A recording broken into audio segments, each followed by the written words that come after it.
बिस्मिल्लाहिर्रहमानिर्रहीम। अस्सलाम वालेकुम नाज़रीन, मैं हूं शिराज वैसी और आप देख रहे हैं एन न्यूज़ HD पे मेरा वीलॉग। और आज हम बात करेंगे हल्का PP 116 फैसलाबाद 19 जो कि फैसलाबाद के शहरी इलाकों पे मुश्तमिल है।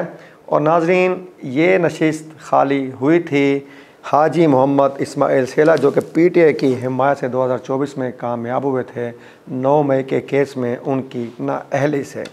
नाज़रीन, अगर इस सूबाई हलके की थोड़ा हम बैकग्राउंड में बात करें तो एक बड़ा दिलचस्प चीज़ सामने आई कि इस सूबाई हलके में 2002, 2008 और 2013 में राना सनाउल्लाह खान साहब जो कि साबिक वज़ीर दाखिला हैं पाकिस्तान के और मौजूदा सेनेटर हैं और पाकिस्तान की एक नामी ग्रामी हस्ती हैं, ये यहाँ से मुसलसल 3 दफ़ा कामयाब हुए थे। और इनकी जीत का जो तसलसल है वो 2018 में तोड़ा था मोहम्मद वारिस अज़ीज़ ने, जिन्होंने पाकिस्तान तहरीक इंसाफ की टिकट पर 61,000 के लगभग और उनके मुकाबले में राना सनाउल्लाह खान ने 56,000 वोट हासिल किए थे।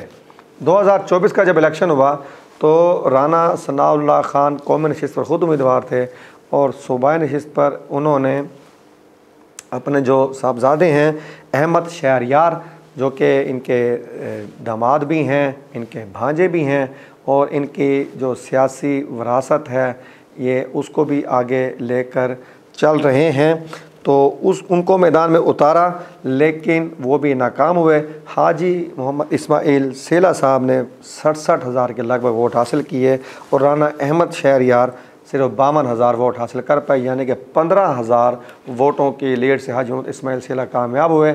लेकिन 9 मई के केस में वो नाअहल करार पाए और इलेक्शन कमीशन ने इस हलके में ज़िमनी इंतखाबात के शेड्यूल का ऐलान किया।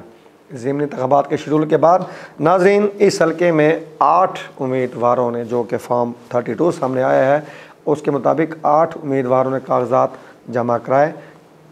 किन उम्मीदवारों ने कागजात जमा करवाए उनके नाम आपको नाज़रीन बताते हैं। सबसे पहले राना अहमद शहरयार खान, असगर अली कैसर और मोहतरमा इकरा सनाउल्लाह जो कि राना सनाउल्लाह खान की साहबजादी और राना अहमद शहरयार खान की बेगम साहिबा हैं। उसके बाद बिलाल हुसैन, ख्वाजा असद एजाज, सरमद फजल हुसैन, अब्दुल रशीद और नईम दस्तगीर खान। अगर नाज़रीन इस हलके की मौजूदा सूरत हाल का जायज़ा लें तो पाकिस्तान मुस्लिम लीग नून ने टिकट जारी किया है राना अहमद शहरयार खान को ही, जो कि 2024 में यहाँ से रनर अप थे। वो अपने इंतखाबी मुहिम बड़े पुरजोश तरीके से चला रहे हैं और सेनेटर राना सनाउल्लाह खान उनकी इंतखाबी मुहिम को बड़े शानदार तरीके से लीड भी कर रहे हैं।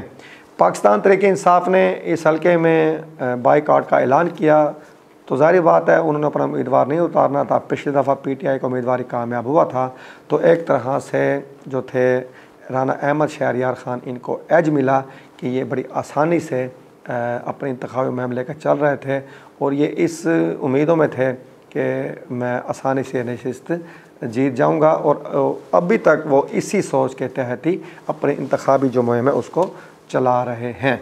लेकिन अचानक से एक दूसरे उम्मीदवार थे नाज़रीन हाजी असगर अली कैसर, वो अचानक उभर के सामने आए। उन्होंने पाकिस्तान तहरीक इंसाफ के वोटर्स को अपनी तरफ राग़िब करना शुरू किया। तो वहाँ के फैसलाबाद के कुछ लोगों के मुताबिक राना अहमद शहरयार की जीत के लिए जो वेस्ट कोट और शेरवानी सिलवा दी गई थी वो फ़िलहाल रख दी गई है, क्योंकि हाजी असगर अली कैसर ने बड़ी पुरजोश तरीके से इंतखाबी मुहिम का आगाज़ किया है। उन्होंने पाकिस्तान तहरीक इंसाफ के वोटर्स को अपनी तरफ राग़िब करने की बड़ी भरपूर कोशिश की है। हाजी असगर अली कैसर के बारे में नाज़रीन आपको बताएं कि ये भी साबिक MP रह चुके हैं, लेकिन पाकिस्तान पीपल्स पार्टी की टिकट पर हाई कोर्ट के वकील हैं और साबिक मुशीर दाखिला भी रह चुके हैं, यानी कि MPA साबिक मुशीर दाखिला इन्हें एक ऐसा समझें कि आम जो एक उम्मीदवार है उसके तौर पर नहीं लिया जा सकता। लेकिन इनका जो एक हरबा था PTI के वोटर्स को अपनी तरफ राग़िब करना और PTI के जो खामोश वोटर है वो इनकी तरफ राग़िब भी हो रहा है, जिसकी वजह से राना अहमद शहरयार खान को अपने इंतखाबी मुहिम में जो है वो मेहनत करनी पड़ रही है। नाज़रीन, अगर हम बात करें राना अहमद शहरयार खान की, जैसा कि मैंने पहले जिक्र किया, ये राना सनाउल्लाह खान साहब के भांजे हैं, दामाद भी हैं।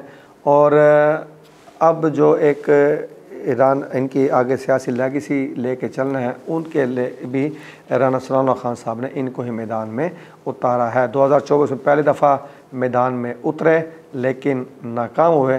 तो नाकामी तो खैर इलेक्शन में हार जीत जो है वो तो इलेक्शन का हिस्सा है। उसके अलावा जो राना अहमद शहरयार ख़ान है, ये सूबाई यूथ विंग जो मुस्लिम नून है उसके सदर भी हैं। यानी इनके पास एक अहम जो ज़िम्मेदार किस्म का ओहदा है। जो राना सनाउल्लाह खान साहब हैं वो सूबाई सदर हैं पंजाब के, और ये सूबाई यूथ विंग के प्रेसिडेंट हैं। तो इसके अलावा नाज़रीन एक और अहम उम्मीदवार जिनका ताल्लुक़ मुस्लिम लीग नून से है, ख्वाजा असद एजाज साहब, वो भी इंतखाबी मुहिम चला रहे हैं। उन्होंने पिछले दिनों एक इंतखाबी जलसे के दौरान जो है बड़ी सख्त तनकीद की राना अहमद शहरयार पे।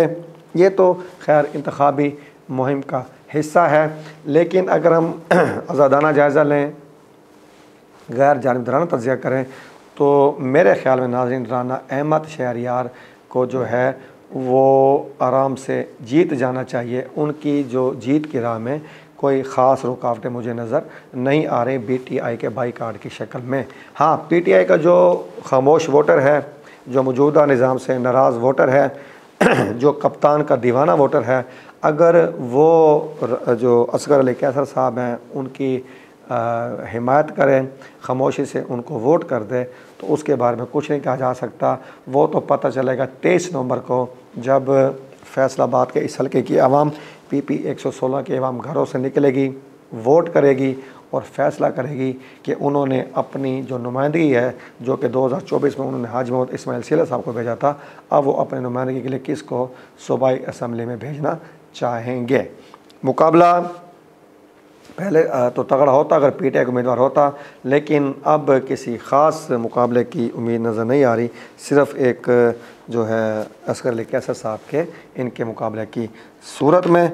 बाकी जो सरमद फजल ख़ान हैं, ये भी साबिक़ MP हैं, फजल रहमानी साहब उनके साहबजादे हैं, लेकिन ये किसी काबिल ज़िक्र जो मुकाबला होता है उस लाइन में नहीं आते।